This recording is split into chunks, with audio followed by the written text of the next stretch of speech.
Assalamualaikum warahmatullahi wabarakatuh.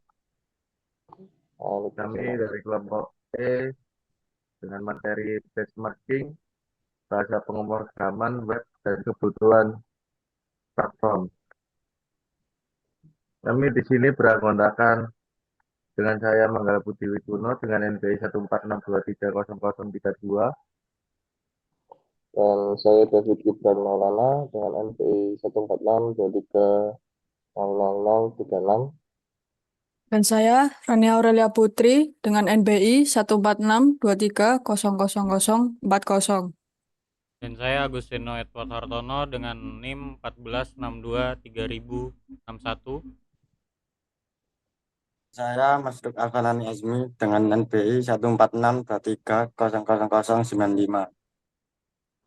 Saya Yonatan Valentino, NBI 14623001009. Di sini saya akan membahas tentang latar belakang dari benchmarking. Di dunia pemrograman telah mengalami banyak perubahan besar karena perkembangan teknologi web yang sangat cepat. Saat ini, internet bukan hanya digunakan untuk komunikasi, tapi juga menjadi tempat untuk bisnis, pendidikan, dan hiburan. Semua itu sangat tergantung pada teknologi yang cepat dan efisien di belakang layar. Memilih bahasa pemrograman yang tepat menjadi hal penting dalam membangun website. Setiap bahasa pemrograman punya kelebihan dan kekurangan, tergantung pada kebutuhan platform seperti kecepatan, kemampuan berkembang, keamanan, dan fleksibilitas. Saat ini banyak bahasa pemrograman yang sering digunakan untuk pengembangan web, seperti JavaScript, Python, PHP, Go, dan Ruby. Setiap bahasa ini menawarkan solusi yang berbeda untuk masalah yang dihadapi para pengembang. Misalnya, bagaimana menangani banyak pengguna situs, menjaga keamanan data, atau memudahkan integrasi dengan layanan lain. Kemudian, definisi umum. Proses pembandingan kinerja sistem atau teknologi berdasarkan standar tertentu dikenal sebagai benchmarking. Benchmarking dilakukan dalam bahasa pemrograman web dengan menilai parameter teknis seperti skalabilitas, kecepatan eksekusi, konsumsi memori, dan kompatibilitas dengan berbagai platform, yaitu desktop, mobile, dan cloud.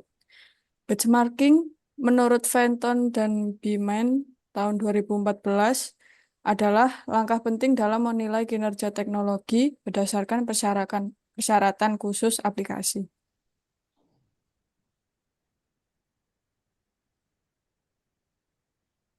Kemudian, eksplanasi lebih lanjutnya terkait kecepatan eksekusi.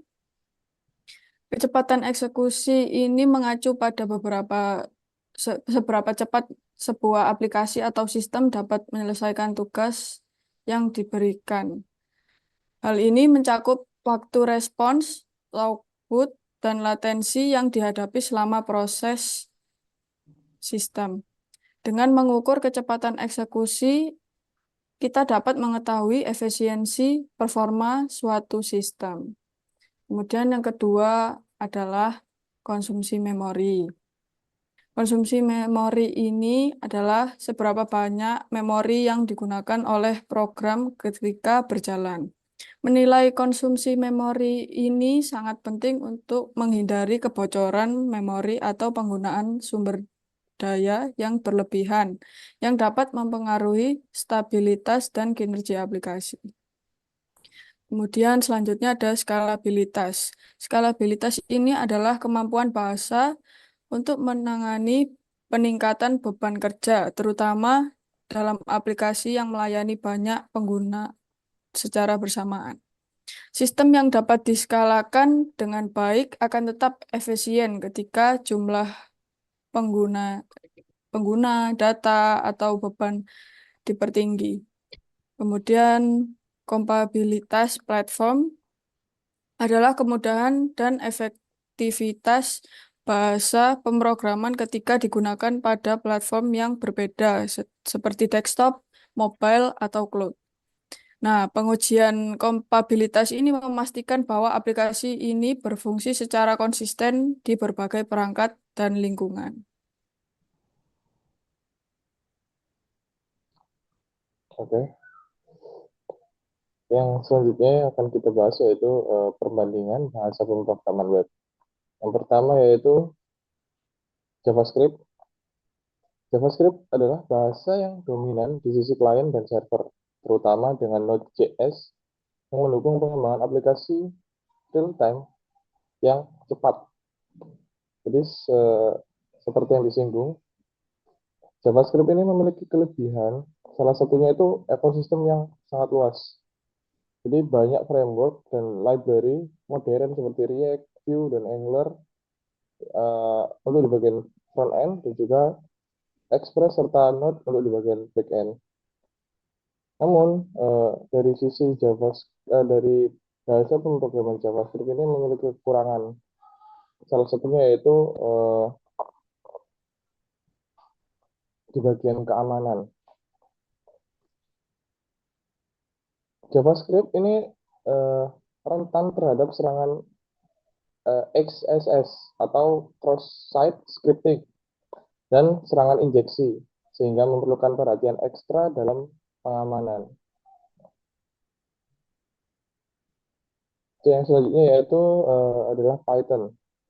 Python ini mendukung berbagai framework seperti Django dan Flask dengan keunggulan sintaks sederhana dan pustaka yang scientist.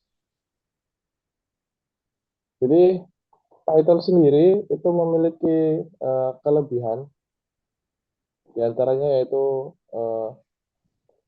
Python ini dikenal dengan sintaksnya yang sederhana dan mudah dipelajari.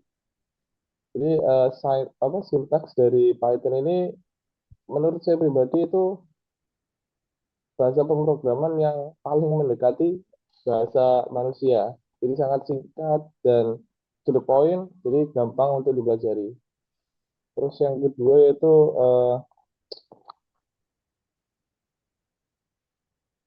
dukungan komunitas ini cukup besar di bahasa Python. Banyak dokumentasi dan juga komunitasnya sangat aktif untuk mendukung pengembangan Python. Namun untuk Python sendiri juga pastinya memiliki kekurangan. Kekurangan dari Python sendiri yaitu performanya yang lebih lambat. Jadi Python ini cenderung lebih lambat dibandingkan dengan bahasa lain seperti JavaScript atau Golang dalam hal performa, terutama untuk aplikasi web dengan kualitas tinggi atau request per second-nya yang tinggi. Terus untuk di bagian manajemen memori, Python ini bisa dibilang lebih boros dalam penggunaan memori dibandingkan bahasa lain seperti Golang yang lebih teroptimalisasi. Oke. Yang selanjutnya yaitu PHP. Nah, PHP ini banyak digunakan dalam CMS dan aplikasi dinamis seperti WordPress. Jadi PHP ini cukup fleksibel sebenarnya. Jadi PHP ini untuk diintegrasikan kepada web ini cukup mudah.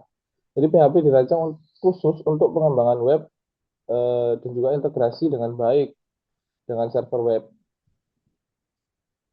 Jadi developer ini bakalan lebih mudah untuk di sisi servernya. Terus kelebihan yang kedua yaitu banyak hosting ini yang mendukung PHP. Jadi PHP didukung oleh sebagian besar penyedia hosting. Jadi membuat PHP ini mudah untuk dideploy. Tapi lagi-lagi semua bahasa pemrograman ini tidak ada yang sempurna. Jadi PHP ini memiliki kekurangan. Salah satunya juga di bagian keamanan. Banyak aplikasi PHP ini memiliki celah keamanan. Jika diprogram tidak dengan benar, terutama terkait SQL injection. Terus kekurangan yang kedua dari PHP ini performanya yang lebih rendah dibanding dengan bahasa modern seperti Golang, terutama untuk aplikasi skala besar, scalability-nya yang besar. Selanjutnya itu bahasa Go atau Golang. Nah, Go atau Golang ini menawarkan kinerja yang tinggi untuk dukungan konkurensi. Sangat ideal untuk aplikasi yang memerlukan skalabilitas yang besar. Jadi, fun fact, banyak startup yang mulai beralih ke Golang. Seperti Tokopedia contohnya. Karena Golang ini memang terkenal dengan performanya yang tinggi. Jadi Golang ini memiliki performa yang sangat baik karena dikompilasi secara natif dan memiliki konkurensi bawaan yang kuat melalui Gorontins. Terus kelebihan yang selanjutnya itu ringkas dan mudah. Meskipun terkompilasi, Golang ini memiliki sintaks yang sederhana, mendekati Python dalam hal kemudahan pengguna. Jadi untuk dipelajari lebih mudah, seperti itu.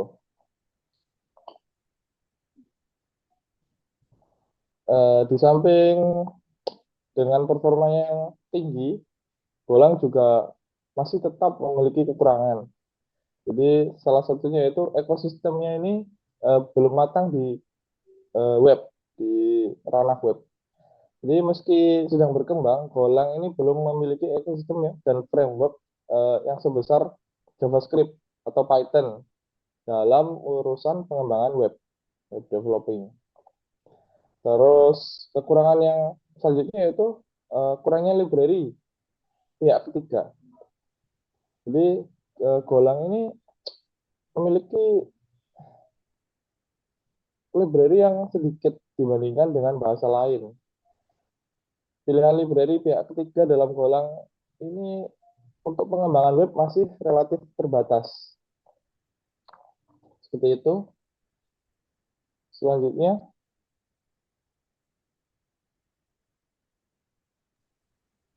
Oke, selanjutnya kita bakal bahas pengukuran kinerja.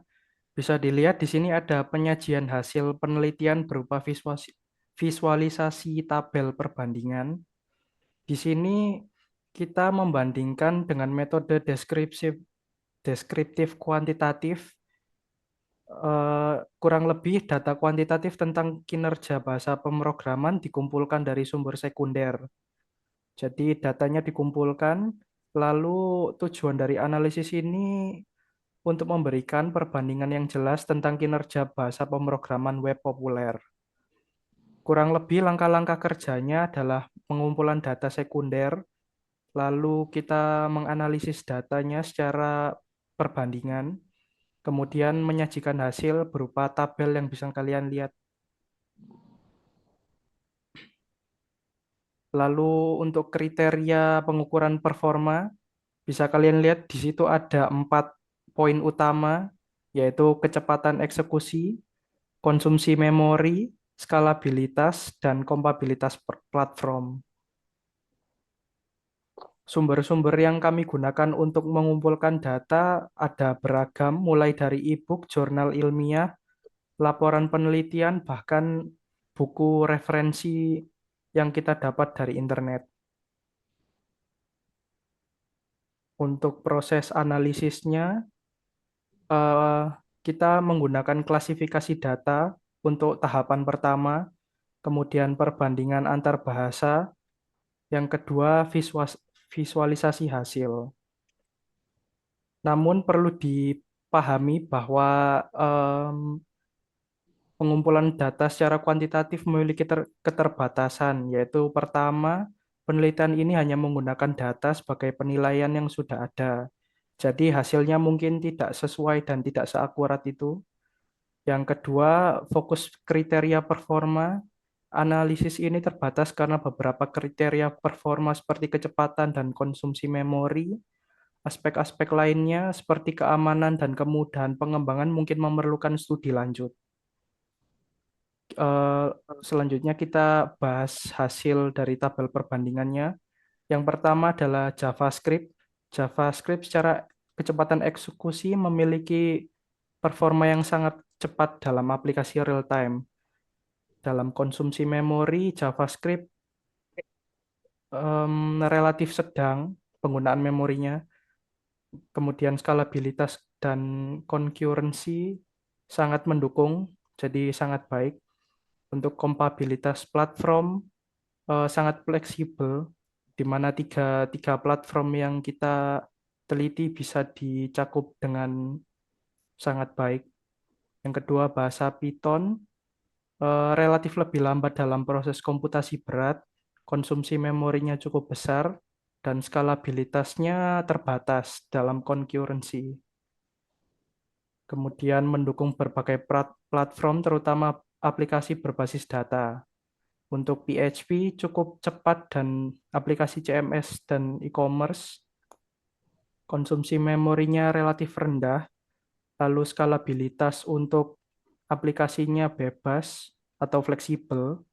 Kompatibilitas platform umumnya digunakan untuk web yang dinamis.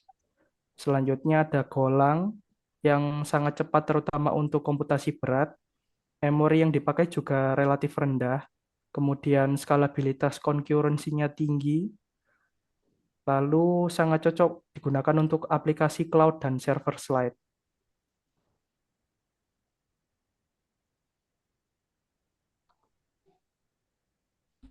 Selanjutnya ada pemilihan bahasa pemrograman sesuai kebutuhan platform, yaitu ada 3 di sini, ada platform mobile dan platform desktop dan platform cloud.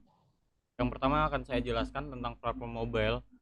Pengembangan web mobile memerlukan bahasa pemrograman yang mendukung responsivitas dan kecepatan tinggi untuk memberi pengalaman pengguna yang optimal.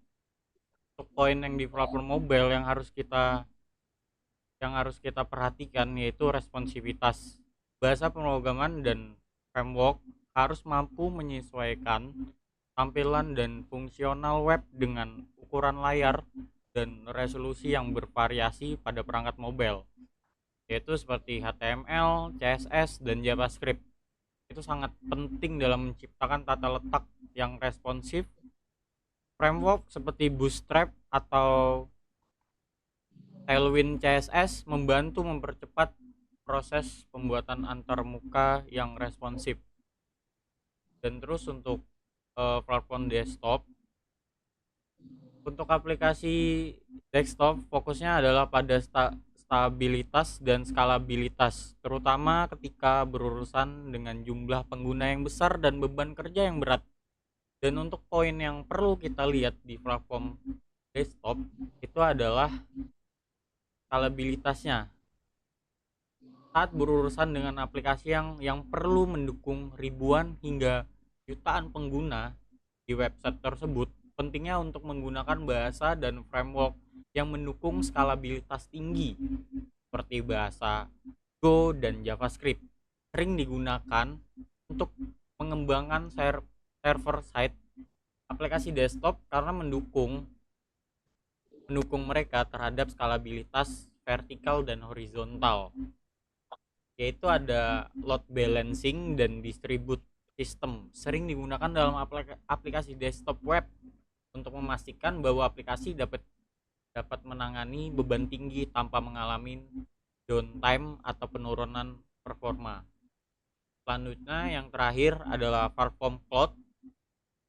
Aplikasi cloud menuntut efisiensi dalam hal konsumsi seperti sumber daya serta kemampuan untuk dengan cepat menyesuaikan diri terhadap perubahan skala seperti horizontal scaling. Dan yang perlu kita perhatikan itu adalah pengelolaan beban kerja yang berat. Aplikasi yang berjalan di platform cloud harus mampu menangani beban kerja yang berat yang bervariasi, terutama saat berhadapan dengan tugas yang melibatkan proses data yang besar, analitik real time. Real time itu seperti live atau AI dan juga big data seperti Apache Hub dan Apache Spark sering diimplementasikan di lingkungan cloud untuk menangani data besar dengan performa yang tinggi. Dan juga efisiensi konsumsi sumber daya. Dalam pengembangan aplikasi cloud, penting untuk memaksimalkan pengguna sumber daya komputasi seperti CPU, memori, bandwidth, agar aplikasi tetap ringan dan cepat dan tidak boros. Dan contohnya seperti platform Amazon Web Service atau AWS, dan juga Microsoft Azure, dan juga Google Cloud Platform atau singkatannya GCP. Penawaran pembagian sumber daya otomatis yang membantu aplikasi menyesuaikan pengguna sumber daya berdasarkan permintaan platform tersebut. Selanjutnya di sini saya akan menyampaikan kesimpulan dari materi yang disampaikan oleh teman-teman tadi. Secara umum, bahasa pemrograman harus disesuaikan dengan kebutuhan khusus dari aplikasi yang akan dibuat. Sebelum memilih bahasa pemrograman yang paling cocok untuk proyek mereka, pengembangan harus mempertimbangkan format teknis, kompatibilitas platform, dan skalabilitas. Lalu aspek kecepatan dan memori. Untuk kecepatan eksekusi, Go adalah bahasa dengan kecepatan eksekusi tercepat, tetapi JavaScript, Node.js sangat cepat untuk aplikasi yang membutuhkan responsivitas tinggi. Untuk konsumsi memori, Go dan PHP menggunakan memori lebih sedikit daripada bahasa lain seperti Python. Dan untuk aspek skabilitas dan fleksibilitas, Go ideal untuk aplikasi skala besar dan server-side karena mendukung konkurensi dan skabilitas terbaik. Untuk platformnya, JavaScript adalah bahasa yang paling fleksibel dalam mendukung berbagai platform, sedangkan Go unggul dalam aplikasi cloud dan server-side.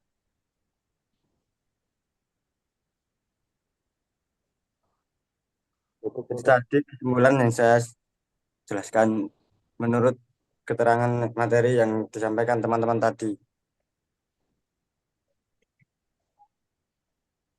Sekian presentasi dari kelompok E mengenai benchmarking bahasa pemrograman web dan kebutuhan platform. Kurang lebihnya mohon maaf. Sekian. Wassalamualaikum warahmatullahi wabarakatuh.